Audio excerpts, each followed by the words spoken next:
আর গরু যদি আমাদের মা হয়, গরুকে গলায় দড়ি দিয়ে আমরা বেঁধে রেখেছি গোয়াল ঘরে। আপনি পারবেন আপনার মার গলায় দড়ি দিয়ে গোয়াল ঘরে বেঁধে রাখতে? পারবেন না। মাকে মা বলছেন, কিন্তু কর্তব্যের সময় গলায় দড়ি বেঁধে তাকে গোয়াল ঘরে রেখে দিচ্ছেন। বলুন, গরুকে কারা অপমান করছে? মুসলমানরা নাকি হিন্দুরা? বাকরা ঈদ আসলে তখন আমাদের ভিতরে পশু প্রেম জেগে ওঠে। পশু কাটার সময় আসে, তখন আমাদের ভিতর থেকে গন্ডগোল আমরা শুরু করি। গাই আমাদের মা, গাই কাটা যাবে না। তাহলে গরু যদি মা হবে, যজ্ঞে কেন গরু কাটা হবে? আচ্ছা, গরু কাটা যাবে না কেন? গরু আমাদের দেবতা। আচ্ছা, গরু যদি তোমাদের দেবতা হলো, ব্রহ্ম বৈবর্ত পুরাণ ভালো করে মন দিয়ে শুনবেন। এর জন্য স্টেজে দাঁড়িয়ে আমি বারবার বলি, পড়াশুনো করুন। ব্রহ্ম বৈবর্ত পুরাণ কৃষ্ণ জন্মখণ্ড 106 নম্বর অধ্যায়, 61 নম্বর, 62 নম্বর, 63 নম্বর শ্লোক পড়ে নিন। রুক্মিণীর বিবাহের সময় 1 লক্ষ গরু বলি দেওয়া হচ্ছে ভোজন করানোর জন্য। 1 লক্ষ গরু। গরু যদি মা হলো, গাই যদি মা হলো, তাহলে রুক্মিণীর বিয়েতে 1 লক্ষ গরু কিভাবে কাটা হচ্ছে নিজেকে প্রশ্ন করেছেন? আমাদের ধর্মগুরুদের জিজ্ঞাসা করেছেন যে আমাদের ধর্মগ্রন্থে গরু কাটার প্রসঙ্গ কিভাবে আসে? আমাদের দেশে যে যজ্ঞগুলো হয়, গোমেদ যজ্ঞ, ভালো করে শুনুন, গোমেদ যজ্ঞ।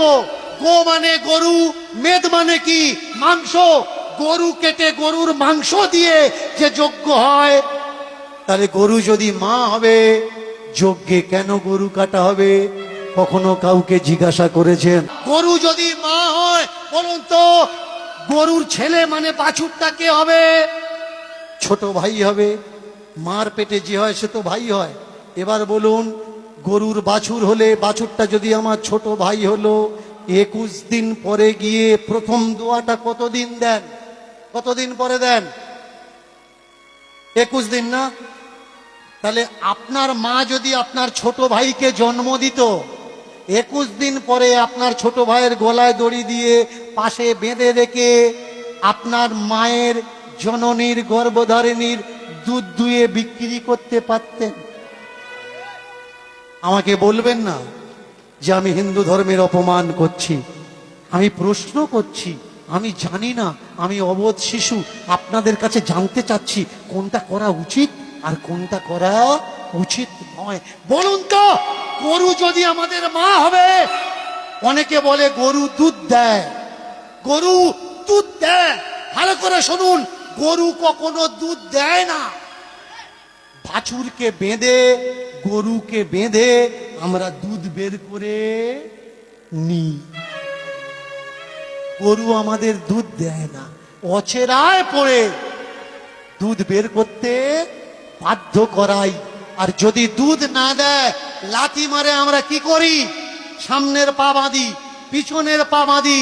বলুন, যাকে মা বলে ডাকছেন, এই ব্যবহারটা যার সঙ্গে দিচ্ছেন, সত্যি কি ঠিক ব্যবহার দিচ্ছেন? এবার বলুন তো, যাকে মা বললেন, এটা আমার মা,